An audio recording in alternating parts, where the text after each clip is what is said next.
Assalamualaikum warahmatullahi wabarakatuh. Selamat pagi. Pertama-tama mari kita panjatkan puji dan syukur kehadirat Allah Subhanahu wa taala karena telah memberikan rahmat sehingga kita masih bisa melaksanakan mata kuliah kali ini. Perkenalkan, saya Fitri Adisti Hajarini yang akan bertugas sebagai moderator dalam diskusi kita kali ini. Baik, langsung saja kita mulai ke sesi pembukaan. Sebelum itu, mari kita mengucapkan bismillah. Selanjutnya penyampaian materi. Pemateri pertama yang disampaikan oleh rekan saya yaitu Saskia Adia Kodri.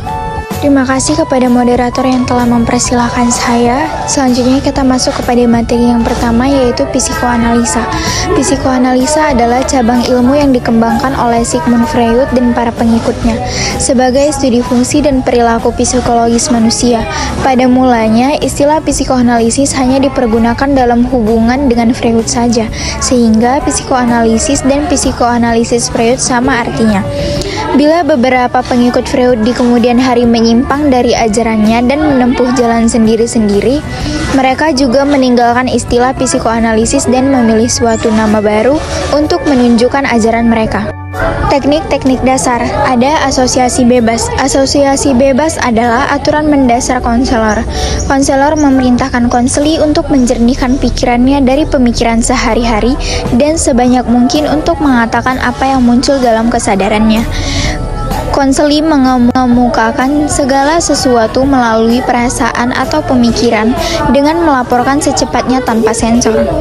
Interpretasi. Prosedur dasar yang digunakan dalam asosiasi bebas, mimpi, dan resistensi. Prosedurnya terdiri atas penetapan konseloris, penjelasan dan mengajarkan konseli tentang makna perilaku dimanifestasikan dalam mimpi.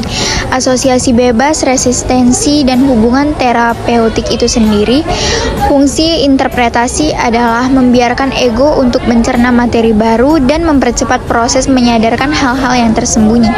Konselor harus membedakan antara pengetahuan mereka sendiri dan pengetahuan orang lain. Timing sangat penting karena mereka akan mendapat perlawanan jika mereka salah atau konseli dapat menolaknya. Ada 3 hal yang harus diperhatikan dalam interpretasi sebagai teknik terapi. Yang pertama ada interpretasi. Hendaknya disajikan saat gejala yang diinterpretasikan berhubungan erat dengan hal-hal yang disadari konseli. Kedua, interpretasi hendaknya selalu dimulai dari permukaan dan baru menuju ke hal-hal yang dalam dan dapat dialami oleh situasi emosional konseli. Ketiga, menetapkan resistensi atau pertahanan sebelum menginterpretasikan emosi atau konflik. Selanjutnya kita masuk pada konsep utama. Yang pertama, setiap anak memiliki kebutuhan dasar yang harus dipenuhi dalam perkembangan kepribadiannya secara sehat.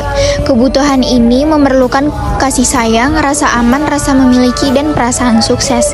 Yang kedua, peran orang lain yang signifikan dalam kehidupannya merupakan faktor yang sangat krusial. Dan yang terakhir yaitu kecemasan akibat tidak terpenuhinya kebutuhan dan konflik-konflik dalam diri merupakan faktor penentu penting terhadap munculnya gangguan tingkah laku. Terima kasih kepada Saskia. Pemateri kedua akan dilanjutkan oleh rekan saya yaitu Vivi Wulandari. Baik, terima kasih kepada moderator yang telah mempersilahkan saya untuk menjelaskan materi selanjutnya yaitu analisis mimpi. Analisis mimpi merupakan prosedur yang penting untuk membuka hal-hal yang tidak disadari dan membantu konseli untuk memperoleh titikan kepada masalah-masalah yang belum terpecahkan. Selama tidur, pertahanan menjadi lebih lemah dan perasaan-perasaan yang tertekan muncul ke permukaan. Menurut Freud, selama tidur resepsi dikurangi yang memungkinkan materi untuk sadar menjadi sadar dalam bentuk mimpi. Dalam mimpi adanya pemenuhan, yaitu yang menyamar ditekan pemenuhan dorongan dan kompromi antara dorongan dari induk mekanisme pertahanan ego. Sebuah mimpi dapat dimasukkan ke dalam rantai psikis dan harus ditelusuri mundur dalam memori dari ide patologis. Patologis dalam pengertian ini adalah gangguan mental. Mimpi melibatkan mimpi mengatasi pikiran laten yang disamarkan dengan proses mimpi tidur selama ego masih mampu mengubah mimpi laten pikiran untuk membuat mereka kurang mengancam. Motivasi yang tidak diterima oleh orang lain dinyatakan dalam simbolik daripada secara terbuka dan langsung. Pandangan menurut sifat manusia. 1. Persepsi tentang sifat manusia. 2. Struktur kepribadian. 3. Kesadaran dan ketidaksadaran. 4. Kecemasan. 5. Perkembangan kepribadian. Aplikasi dalam konseling. A. Sebab utama perilaku yang merefleksikan suatu keadaan gangguan emosional adalah adanya internal psikis patologi. B. Baik kekuatan biologikal maupun pengaruh-pengaruh lingkungan pada awal masa kehidupan berkontribusi terhadap kondisi patologis. C. Agar treatment dapat efektif, sebab-sebab harus diidentifikasi. D. Perubahan-perubahan perilaku yang tampak kurang penting dibandingkan dengan upaya penyelesaian terhadap sebab-sebab yang mendasari terjadinya konflik. Karena itu, treatment permukaan hanya akan menghasilkan simptom pengganti. E. Treatment termasuk merubah seseorang melalui pemahaman terhadap konflik-konfliknya dengan menggali alam ketidaksadarannya.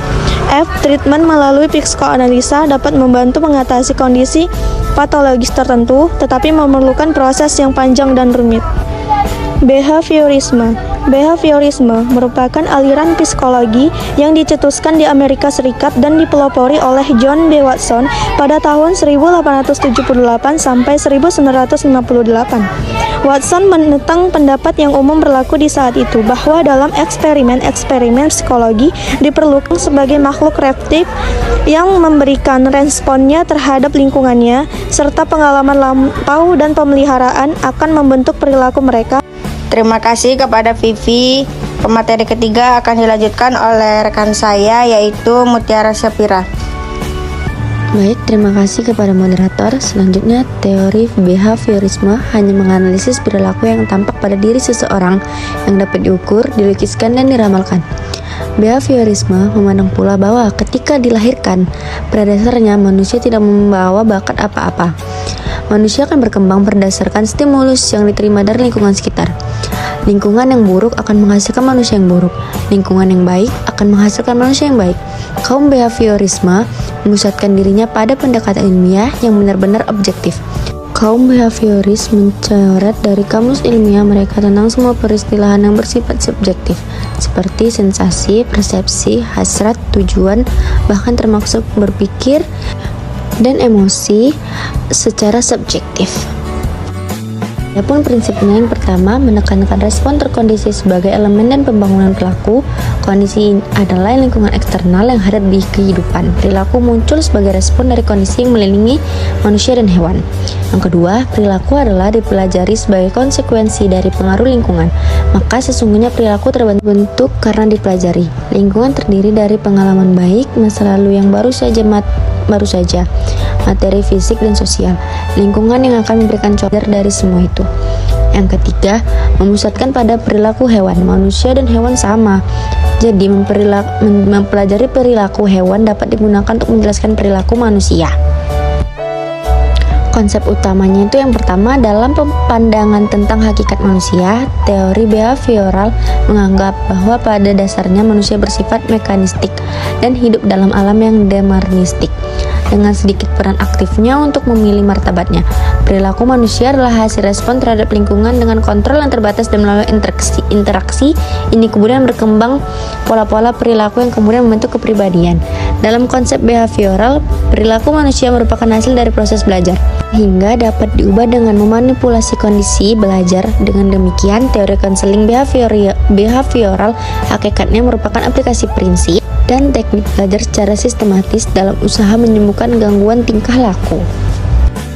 Aplikasi dalam konseling berangkat dari asumsi bahwa perilaku yang normal ataupun tidak adalah sama-sama merupakan hasil belajar, maka kontribusi terhadap dan dari pendekatan behavioral adalah diperkenalkannya konsep tersebut secara ilmiah di bidang psikoterapi, yaitu bagaimana memodifikasi perilaku melalui penataan lingkungan sehingga terjadi proses belajar yang tertuju pada perubahan perilaku. Pendekatan behavioral yang memutuskan perhatian kepada perilaku yang tampak mengindikasikan bahwa dalam pelaksanaan konseling yang perlu diperhatikan adalah pentingnya konselor untuk mencermati permasalahan-permasalahan behavioral adalah diperkenalkannya konsep tersebut secara ilmiah di bidang psikoterapi, yaitu bagaimana memodifikasi perilaku melalui penataan lingkungan sehingga terjadi proses belajar yang tertuju pada perubahan perilaku. Pendekatan behavioral yang memutuskan perhatian kepada perilaku yang tampak mengindikasikan bahwa dalam pelaksanaan konseling yang perlu diperhatikan adalah pentingnya konselor untuk mencermati permasalahan-permasalahan penyimpangan perilaku klien yang ditampilkan untuk selanjutnya merumuskan secara jelas tentang perubahan-perubahan yang dikehendakinya. Keterampilan-keterampilan baru, apa yang diharapkan dimiliki klien dan bagaimana keterampilan baru tersebut dapat dipelajari. Kesimpulannya, teori psikoanalisis merupakan teori yang berusaha untuk menjelaskan tentang hakikat dan perkembangan kepribadian manusia. Unsur yang diutamakan dalam teori ini adalah motivasi, emosi, dan aspek-aspek lainnya. Kepribadian dipandang sebagai suatu struktur yang terdiri dari 3 unsur sistem, yakni ego dan superego, dan ketiga itu sistem ini saling berkaitan dengan membentuk suatu totalitas. Teori belajar behavioristik menjelaskan bahwa belajar adalah perubahan tingkah laku sebagai akibat dari adanya interaksi antara stimulus dan respon. Untuk memunculkan respon yang diharapkan dibutuhkan penguatan atau reinforcement. Terima kasih kepada Mutiara Syafira. Selesai sudah presentasi kami. Selesai sudah materi kami kali ini. Kurang lebihnya kami mohon maaf. Wassalamualaikum warahmatullahi wabarakatuh.